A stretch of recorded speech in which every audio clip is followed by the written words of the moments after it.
In today's episode, we're working with our sheep, and farming's a cyclical business. So harvest is now over on the arable side of the business, and they're doing the autumn planting, putting the crops in the ground for next year's harvest. And on the livestock side of things, what we're doing is putting the rams in with the ewes. It's tupping time, it's known as.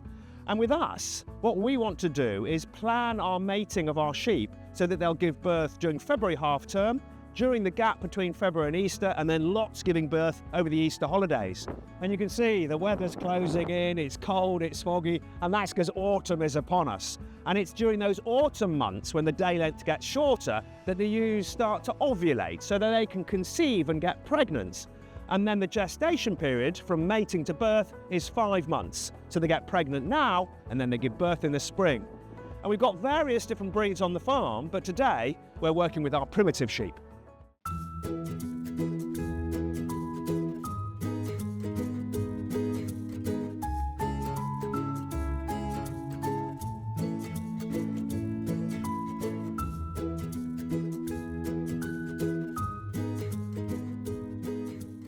Hi Luke. Morning, Adam. So Luke's got the paste mixed up here.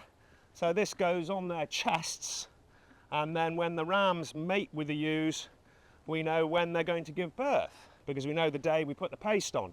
So over here we've got the boys, the rams. There's lots of different types of sheep. You've got hill breeds like the Scottish Blackface and of course the Herdwick. You've got your lowland sheep, and then the downs like the Oxford Down and the Shropshire Down, and then parkland animals like the Jacob. And in here, we've got some primitives. So we're going to start with the Castlemilk Moorit. And he's pretty lively. Hold of him. There we are. Tip him up, Luke, you think? I can do it like that. Yeah, okay. The Castlemilk Moorit is a spectacular breed which originates from the Castlemilk Moorit estate up in near Lockerbie, where a man called Sir Buchanan Jardine, I think his name was, he wanted his own tweed for his estate. So he developed this breed, and what it is originally a Shetland and a wild mouflon crossed with various other breeds to create the Castlemilk Moorit.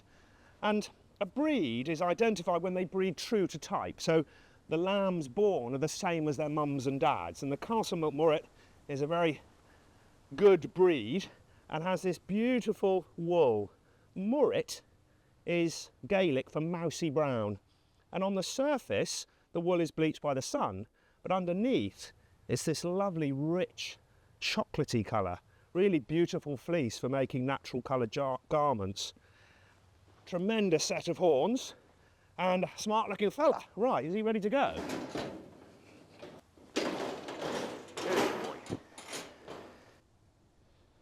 So now Luke's going to bring the mule and trailer over, and we'll load that ram up into the back and take him out with the ewes. There we go, very well trained.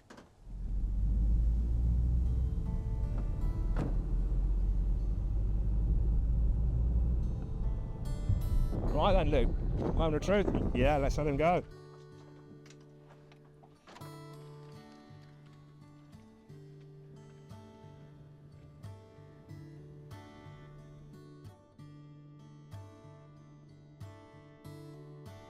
We've had the Castlemilk Moorit sheep on the farm for as long as I can remember, and fantastically my dad was personally responsible really for saving them from extinction. On the estate up in Lockerbie there was a new farm manager, a new shepherd, who didn't really want these brown sheep that were the Castlemilk Moorits. He wanted something more productive, so he wanted to get Scottish Blackfaces in, and so decided to get rid of the flock, and they were the only flock of Castlemilks in the country. My dad heard about this, got a mate of his to go to the estate to buy some up, and the rest of the flock went for slaughter. When the lorry came down with the Moorits on board, the tailboard dropped down and these sheep ran off. And my dad thought they were going to be Shetland sheep, which are very different. And they were these unusual brown-looking sheep with horns that were unique. And they were the only ones left in the world. And from that, the breed has regenerated and grown in numbers and is now spread all over the UK and got a very active breed society promoting the beautiful Castlemilk Moorit. So these ones running around today are thanks to my dad.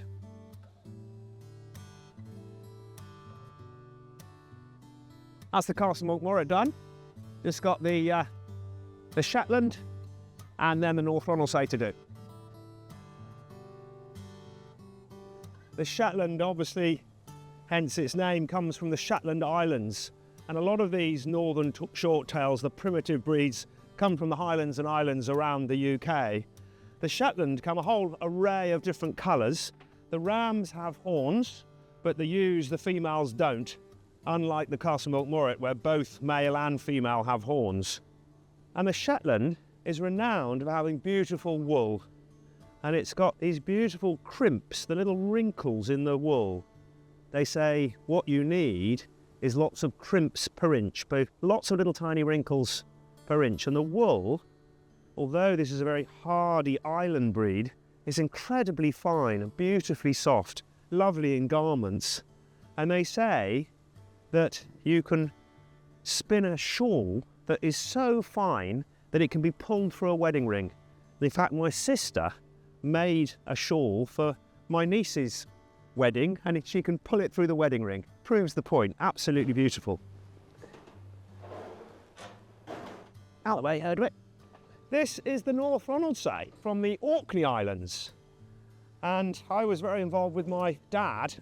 We went up there and on behalf of the Rare Breed Survival Trust that look after British rare and native breeds, bought an island that they had some animals on. They don't have that anymore because the breed is spread right across the UK now and is very popular. They're an intelligent, thrifty little breed that have beautiful little lambs. And again, like the Shetland, multicoloured. The rams are horned, but also so are the ewes. Very good at escaping. Yes, they are very good at escaping. They're great escapologists. They'll find gaps in fences and go over walls. And so we have to be very careful that our primitive rams don't get in with our commercial ewes, because the lambs are born quite small and we want big meaty lambs from our commercial sheep. Right, you ready to go, mate?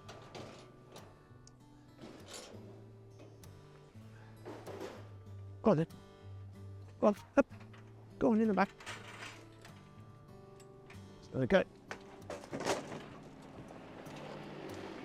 Go on. Hey, perfect.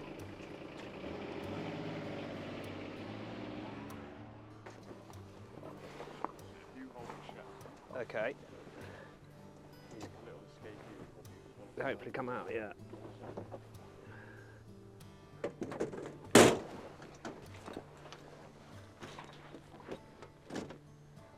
When the ram goes in with the ewes, and this one is very experienced, he's worked with ewes before, you can see what he's doing now is smelling the urine. He'll go up behind a ewe, she'll urinate, he'll sniff that, and from that he can tell whether she's ovulating, whether she's receptive or not. And often the ram will put his head up in the air and curl up his top lip, and it's almost like scenting the air to tell whether she's ready. There's another sheep in there that looks like a ram, but actually he's castrated, so he's infertile and can't get the ewes pregnant. So the grey, the dark one, is the one that will be mating with the ewes. And he's working around them now, sniffing them, seeing whether anybody's in season. Here we go. That's classic there, with the ewe urinating, him sniffing it and then putting his top lip in the air, scenting to see whether she's in season or not.